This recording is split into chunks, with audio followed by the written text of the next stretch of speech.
UP और उत्तराखंड की खबरों के लिए एबीपी गंगा को सब्सक्राइब करें और बेल आइकन दबाएं। देश में किसान आंदोलन और किसानों की मांग की चर्चा जोरों पर है, लेकिन इन चर्चाओं के बाद बीएचयू की कक्षाओं में भी एक चर्चा हो रही है। हमारे साथ बीएचयू के एजी के सीनियर प्रोफेसर और एचओडी राकेश सिंह जी मौजूद हैं। राकेश जी, जो किसानों का ये आंदोलन है, किसानों की एक मांग भी है, तो आप लोग किन बातों को लेकर चर्चा कर रहे हैं? विषय क्या है, इसके पीछे क्या है? क्या लगता है आने वाले दिनों में अभी की वर्तमान जो स्थिति है उस पर क्या चर्चाएं हो रही? देखिए, जब हम लोग टीचिंग के साथ साथ रिसर्च से भी जुड़े रहते हैं और देश में जितने भी रिसर्चेज हुए हैं, चाहे ग्लोबल लेवल पे हुए हैं, नेशनल लेवल पे हुए हैं, उन शोध के फाइंडिंग्स के आधार पे ही नीति आयोग ने ये सजेस्ट किया कि इस तरह के परिवर्तन आवश्यक हैं। और इस तरह जो परिवर्तन हुआ है, ये 2003 में भी मॉडल एक्ट आया था, लेकिन सभी प्रदेशों में पूर्णतः लागू नहीं हो पाया क्योंकि कृषि राज्य का विषय होता है। लेकिन इस बार सरकार ने अपनी प्रतिबद्धता जाहिर किया और केंद्र के तरफ से ही इसको अधिनियम के रूप में पारित किया गया और परिवर्तन किया गया। अब ये स्वाभाविक सी चीज़ है कि जब एक नया परिवर्तन किया जाता है, नई पॉलिसी आती है, तो उसके प्रति शंकाएं होती हैं और उसका विरोध भी होता है। पक्ष में भी लोग रहते हैं। किसी भी पॉलिसी को ले लीजिए, 91 में जब लिबरलाइजेशन की पॉलिसी आई, उदारीकरण की व्यवस्था लाई गई, जब माननीय राजीव गांधी जी ने जब आईटी सेक्टर में कंप्यूटर लाया, उस समय भी हुआ कि बड़ा बेरोजगारी हो जाएगी। जब एफडीआई को रिटेल सेक्टर में ले आया गया, तो हर समय वो सेक्टर स्टेक होल्डर विरोध में था, विरोध किया।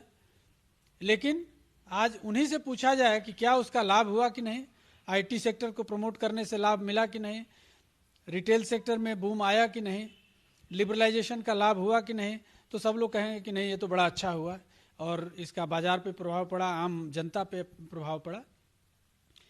एग्रीकल्चर में जो अधिनियम लाया गया है, तो ये हमें समझना चाहिए कि इस एक्ट का, इस अधिनियम के केवल एक स्टेक होल्डर नहीं है, किसान केवल नहीं है। हमारे पास आज के डेट में 14 करोड़ किसान हैं, किसान परिवार है, लेकिन हमारी जनसंख्या 130 करोड़ से ज़्यादा है जो कि इन खाद्य पदार्थों का उपभोग करती है।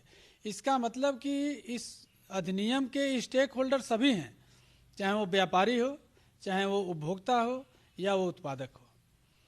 अब केवल एक वर्ग और उत्पादक में भी केवल एक क्षेत्र का यदि इस आंदोलन में प्रतिनिधित्व है, इससे अंदाज़ा लगाया जा सकता है कि कहीं न कहीं ये बहुत ही भ्रम की स्थिति है या पॉलिटिकली मोटिवेटेड है।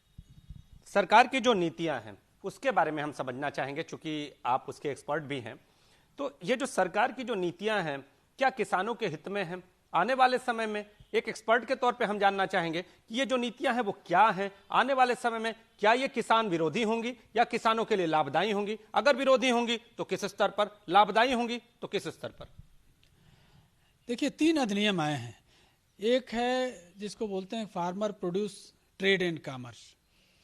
इसमें सरकार ने ये व्यवस्था दिया है कि जो पहले जो एग्जिस्टिंग व्यवस्था है उसमें यह है कि कोई भी होलसेलर, कोई भी प्रोसेसर, कोई भी एक्सपोर्टर या कोई भी जो लाइसेंस होल्डर है, केवल वही किसानों से होलसेल में सामान खरीद सकता है। इसके पीछे क्या हुआ कि किसानों के माल को खरीदार कम हैं और किसान ज़्यादा हैं, तो इसलिए किसान की बार्गेनिंग पावर नहीं होती। तो आप देखते हैं कि मार्केट में जब जाता है तो खरीदने वाला जो दाम फिक्स करता है उसी पे वो लेके चला आता है। केवल एग्रीकल्चर में ऐसा है कि उत्पादक अपने उत्पाद का मूल्य निर्धारित नहीं करता है, खरीदने वाला जो व्यापारी है, जो होलसेल आढ़तिया है, वो निर्धारित करता है। और इसीलिए किसान की ये कंप्लेन रहती है कि हमारे उत्पाद का उचित मूल्य नहीं मिल पाता है। आज के डेट में किसान सुसाइड कर रहा है, जो कि जमींदारी सिस्टम में भी नहीं हुआ। इसी को दूर करने के लिए सरकार ने कहा कि नहीं, कोई ज़रूरी नहीं है कि वो लाइसेंस होल्डर है, जो खरीदना चाहता है थोक में वो किसान से सीधे खरीदे, किसान के दरवाजे पर जाके खरीद ले। क्योंकि पहले ये व्यवस्था थी कि मार्केट एरिया जो नोटिफाइड है उसी में आप सामान खरीद सकते हैं। सरकार ने कहा कि नहीं, उसके दरवाजे पे जाके आप खरीद सकते हैं। यानी दरवाजे पे यदि हमको अपने उत्पाद का मूल्य मिलता है हमारी ट्रांसपोर्टेशन कास्ट बचेगी, हमारा समय बचेगा, हमारा लेबर बचेगा, लोडिंग अनलोडिंग बचेगी। तो ये उम्मीद की जा रही है कि नहीं, अब उसके उत्पाद का मूल्य अधिक मिलेगा। और ये बात भी हमें समझनी चाहिए कि जितनी आवश्यकता किसान को खरीदार की जरूरत है, उससे कहीं ज़्यादा आवश्यकता इंडस्ट्रियलिस्ट को अच्छे रॉ मटेरियल की ज़रूरत है। वो चाहता है कि हमको रेगुलर सप्लाई मिलता रहे, अच्छी क्वालिटी का प्रोडक्ट रॉ मटेरियल मिलता रहे। तो वो चाहता है कि हम किसान से जुड़ें, डायरेक्ट जुड़ें। लेकिन अभी तक जो एग्जिस्टिंग लॉ था वो जोड़ने से मजबूर कर रहा था कि नहीं, आप जुड़ नहीं सकते, आपको पहले हमारे मंडी में आना होगा, कमीशन एजेंट से संपर्क करना होगा, मंडी फीस देनी होगी, उसके बाद ही आप खरीद सकते हैं। सरकार ने उस बिचौलिया को ख़त्म करने का कोशिश किया है कि नहीं, आप डायरेक्ट, आप किसान और आप जुड़िए और ख़रीदिए। तो स्वाभाविक है, जब खरीदार बढ़ जाएंगे, बीच की कड़ी ख़त्म हो जाएगी, तो प्राइसेस बढ़ जाएंगी, प्राइसेस ज़्यादा उसको उत्पादक को मिलेंगी। तो इसलिए इसमें भ्रम नहीं रखना चाहिए, इससे लाभ होगा। जो दूसरी व्यवस्था है सरकार ने दिया है, एम्पावरमेंट एंड प्रोटेक्शन, जिसमें कि प्राइस एश्योरेंस, कॉन्ट्रैक्ट फार्मिंग जिसको आम बोलचाल में कहा जा रहा है। देखिए, दो रिस्क बहुत बड़ा होता है खेती में, एक प्रोडक्शन रिस्क और दूसरा मार्केटिंग रिस्क। अभी देखिए, इस बार धान की बहुत अच्छी फसल थी, लेकिन उसमें फॉल्स स्मट लग गया, कभी कोई बीमारी लग जाती है, कोई कीड़ा लग जाता है। किसान जब बीज बोता है तो वो बिल्कुल आश्वस्त नहीं रहता कि इस बीज की क्वालिटी क्या होगी, क्योंकि मार्केट से खरीद करके ले आ रहा है, उसको हाइब्रिड के नाम पे वो कौन सा खरीद के ले आ रहा है उसको नहीं पता होता है। तो ये सब प्रोटेक्शन रिस्क में आता है। तो ये जो एम्पावरमेंट एंड प्रोटेक्शन है, ये उस रिस्क को मिनिमाइज कर रहा है। वो कह रहा है कि नहीं, जब व्यापारी कॉन्ट्रैक्ट कर लेगा तो वो चाहेगा कि हाँ ठीक है, हमको इस आलू का चिप्स बनाना है, तो वो उसी वैरायटी को देगा। और यदि उसका चिप्स खराब बन रहा है तो उसका जिम्मेदारी किसान की नहीं होगी, क्योंकि ये तो बीज आपने दिया था। या कोई बीमारी लग रही है तो वो टेक्निकली सुपरवाइज करेगा। तो उसका भी प्राविधान इसमें है कि वह इनपुट भी सप्लाई करे और पहले ही एग्रीमेंट में लिख देगा कि हम आपका ये आलू इस रेट से खरीदेंगे। स्वाभाविक है कि यदि हमारा आलू का वो मूल्य पहले नहीं मिल पाता है और कोई खरीदने वाला कह रहा है कि ये मूल्य देंगे, तो हम कॉन्ट्रैक्ट साइन करेंगे, तो हमारा दोनों प्रॉब्लम सॉल्व हो गया। हम आश्वस्त हो गए कि हमको क्वालिटी इनपुट भी मिल गया, बीज भी मिल गया, और हमारे किसी भी हालत में हमको इससे मूल्य कम नहीं मिलेगा। तो ये एक तरह की कॉन्ट्रैक्ट व्यवस्था है। ये गांव में पहले भी चलती थी, इनफॉर्मल चलती थी।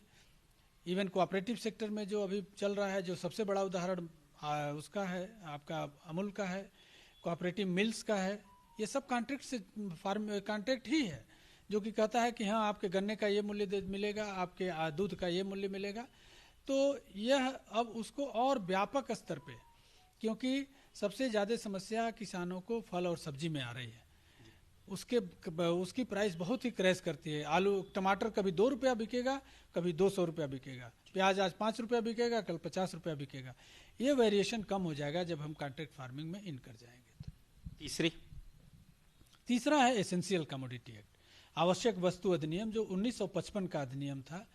और इसकी वजह से ये पाया गया और स्पष्ट भी है कि जो प्राइवेट प्लेयर्स हैं वो इंफ्रास्ट्रक्चर को क्रिएट नहीं कर पा रहे थे, क्योंकि आवश्यक वस्तु अधिनियम भी उसमें आड़े आ रहा था और सरकार कर नहीं पा रही है।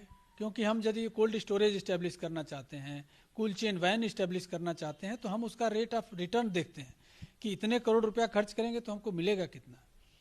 तो इसके लिए सरकार ने रिलैक्स किया कि ठीक है, इसको रिलैक्स कर देते हैं, जिससे कि कोई भी प्रोसेसिंग इंडस्ट्री, कोई भी प्रोसेसर, कोई भी एक्सपोर्टर, कोई भी व्यवसायी खरीद करके स्टोर करना चाहता है तो उसको स्टोर करके, प्रोसेस करना चाहता है प्रोसेस करे, एक्सपोर्ट करना चाहता है तो एक्सपोर्ट करे।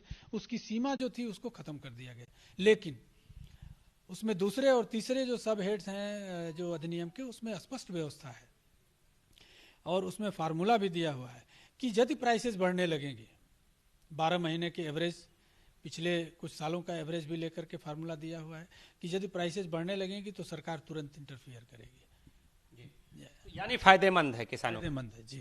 सर, क्या बीएचयू भी इसे लेकर शोध करने के बारे में सोच रहा है? इस पूरे मसले को शोध का भी मुद्दा बनाया जा रहा है, क्या इस पर भी विचार हो रहा है? कोई चीजें आप लोगों ने की हैं, कोई बात की है चूंकि कक्षाओं का तो मुद्दा बन गया है। मार्केटिंग में ये मार्केटिंग प्रिंसिपल्स के आधार पर ये केस स्टडीज़ भी हम लोग बच्चों को पढ़ाते हैं।